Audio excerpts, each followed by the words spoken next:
Halo anak-anakku, Assalamualaikum warahmatullahi wabarakatuh. Bagaimana kabar hari ini? Ibu harapkan kalian sehat. Perkenalkan, nama Ibu Bu Nurlita. Ibu akan memaparkan materi bab 3, yaitu mengenai pencemaran lingkungan. Baiklah, simak baik-baik ya. Tujuan pembelajaran kali ini adalah kalian diharapkan mampu menganalisis terjadinya pencemaran air, udara, dan tanah. Yang kedua, kalian mampu menganalisa dampak pencemaran lingkungan bagi ekosistem. Macam-macam pencemaran yaitu ada 3: pencemaran air, udara, dan tanah. Kita akan mengulas mengenai penyebabnya, dampak akibat, dan bagaimana cara mengatasi ketiga pencemaran tadi. Definisi pencemaran yaitu pencemaran lingkungan adalah masuk atau dimasukkannya makhluk hidup, zat, energi, atau komponen lain ke dalam lingkungan hidup oleh kegiatan manusia sehingga melampaui baku mutu lingkungan hidup yang telah ditetapkan. Pencemaran air yaitu masuknya makhluk hidup, zat, energi ke dalam air. Akibatnya apa? Kualitas air akan menurun sampai ke tingkatan tertentu yang menyebabkan air tidak berfungsi sesuai dengan peruntukannya. 1. Faktor penyebab pencemaran air yaitu bahan pencemar air itu berasal dari 1. Limbah industri, 2. Limbah rumah tangga, yang ketiga limbah pertanian. Dampak pencemaran air, coba perhatikan ya. Air limbah yang tidak dikelola dengan baik akan menimbulkan dampak yang tidak menguntungkan bagi lingkungan, seperti yang pertama, menurunnya kualitas lingkungan. 3. Cara penanggulangan pencemaran air. Air yang merupakan sumber daya alam yang sangat penting, pencemaran ini harus dicegah sedini mungkin. Ada beberapa cara menanggulangi air yang bisa kita lakukan sebagai berikut. Yang pertama, menggunakan bahan-bahan yang ramah lingkungan. Yang kedua, melakukan pengolahan limbah dengan benar. Pengolahan limbah yang dapat kita lakukan: 1. Pembuatan kolam stabilisasi. Yang kedua, IPAL atau instalasi pengolahan air limbah. Yang ketiga, pengolahan ekstrata atau banyak yang terkandung dalam air berupa limbah rumah tangga.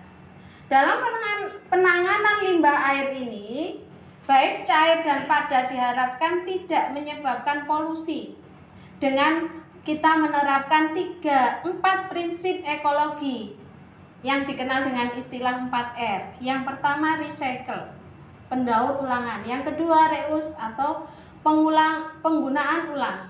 Yang ketiga, reduce atau penghematan. Yang keempat, repair atau pemeliharaan.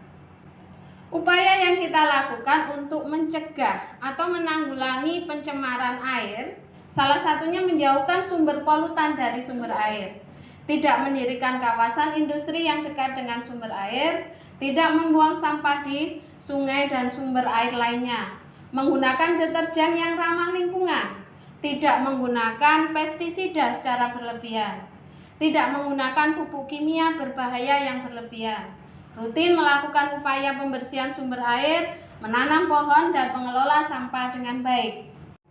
Yang berikutnya itu adalah pencemaran udara. Definisi dari pencemaran udara: udara dikatakan tercemar apabila kandungan gas-gas yang berbahaya yang ada dalam udara melebihi ambang batas kesehatan manusia. 1. Macam-macam pencemaran udara. 1. Pencemaran udara primer yang berasal dari sumbernya. Yang B. Pencemaran udara sekunder. Selanjutnya, faktor yang menjadi penyebab pencemaran udara itu diakibatkan oleh aktivitas alam dan aktivitas manusia. Yang berikutnya adalah dampak pencemaran udara. Yang pertama, bagi kesehatan manusia, kualitas udara yang menurun tadi akan mengakibatkan munculnya penyakit ISPA, infeksi saluran pernafasan. Yang kedua, dampak pencemaran udara bagi tumbuhan yaitu memicu terbentuknya hujan asam yang mengakibatkan rusaknya tanaman bahkan mati pada tanaman tersebut. Yang ketiga yaitu efek rumah kaca. Ini berasal dari konsentrasi CO2, karbon dioksida, dan CO yang tinggi mengakibatkan munculnya efek rumah kaca. Yang keempat yaitu rusaknya lapisan ozon. Ini diawali dari adanya senyawa klorofluorkarbon CFC yang berasal dari pemakaian produk pendingin ruangan yang berakibat pada akhirnya lubangnya lapisan ozon tadi juga memicu kanker pada kulit karena sinar ultraviolet tadi yang berasal dari matahari tidak tersaring oleh lapisan ozon karena lapisan ozon yang lubang pada akhirnya mengakibatkan pemanasan global.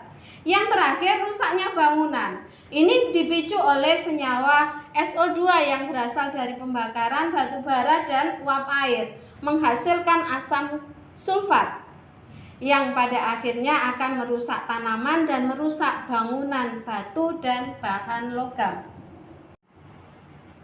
Adapun cara penanggulangan pencemaran udara, yang pertama, coba anak-anak tidak membakar bahan-bahan beracun di ruangan terbuka. Yang kedua, coba kurangi, bahkan kalau bisa hentikan penggunaan zat aerosol dalam penyemprotan ruangan. Yang ketiga, menggunakan bahan bakar yang mengeluarkan sedikit asap. Yang ketiga, membatasi penggunaan freon dalam kehidupan sehari-hari. Yang kelima, mendaur ulang lagi freon yang dipakai pada mobil ber-AC. Yang keenam, penghentian penggunaan busa yang dibuat dari klorofluorkarbon. Yang terakhir, membatasi emisi gas buang pada kendaraan bermotor. Yang terakhir itu adalah pencemaran tanah. Pengertiannya adalah suatu keadaan di mana bahan kimia buatan manusia masuk dan mengubah lingkungan tanah alami. 1. Faktor yang menjadi penyebab pencemaran tanah ada 3. 1. Limbah domestik, 2. Limbah industri, yang ketiga limbah pertanian. Yang kedua, dampak pencemaran tanah bagi kesehatan, terutama kita manusia, yaitu kita biasanya mengalami sakit kepala, pusing, iritasi pada mata, letih, dan ruam. Yang terakhir, cara penanggulangan pencemaran tanah itu ada 2, Nana. Cara yang utama dapat dilakukan apabila tanah yang sudah tercemar tadi bisa kita lakukan dengan remediasi, yaitu cara in situ dan ex situ. Yang kedua, bioremediasi. Terima kasih kalian telah menyimak penjelasan Ibu kali ini, yaitu mengenai pencemaran lingkungan. Coba kalian catat pembahasan tadi. Kemudian coba ingat pesan Ibu, mencuci tangan, memakai masker, dan menjaga jarak. Semoga sehat selalu. Assalamualaikum warahmatullahi wabarakatuh.